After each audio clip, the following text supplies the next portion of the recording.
In today's video, I'm going to teach you how to export or download your Gmail emails.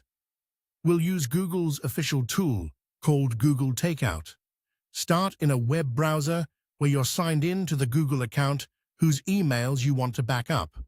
This ensures the correct mailbox is selected and avoids permission issues later.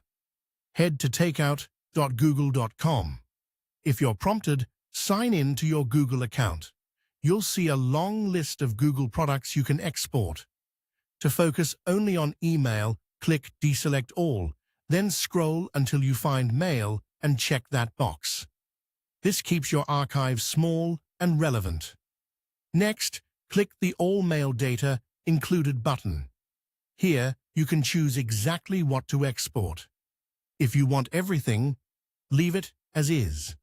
If you only need certain labels or folders, like a specific project or a receipts label, select those and confirm.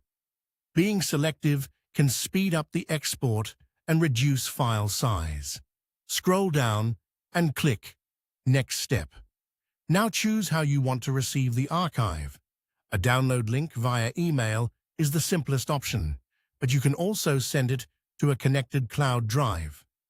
Choose the file type as .zip so it opens easily on most computers, and pick an archive size.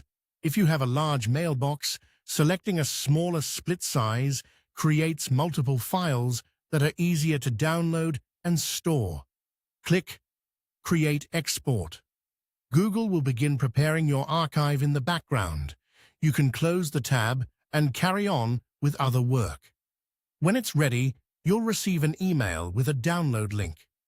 Open that message and download the zip file to a secure location on your computer.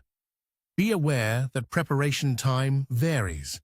Smaller mailboxes may finish within minutes, while very large ones can take hours or even a couple of days. That's normal, and you'll be notified when it's done. Your emails will be packaged in the Mbox format inside the zip. Mbox is widely supported and can be imported into email clients like Thunderbird or Apple Mail. To view the contents, extract the zip, then open the Mbox file with a compatible mail app or an Mbox viewer. If you use Outlook, note that it doesn't open Mbox directly. You'll need a third-party converter to turn Mbox into a PST file before importing. While Google Takeout is the official and most straightforward method, there are also third-party tools that can export to specific formats. If you explore those, make sure they're reputable and always keep a backup of your original files. If the video has been helpful and want more tips, please subscribe to the channel. It's free.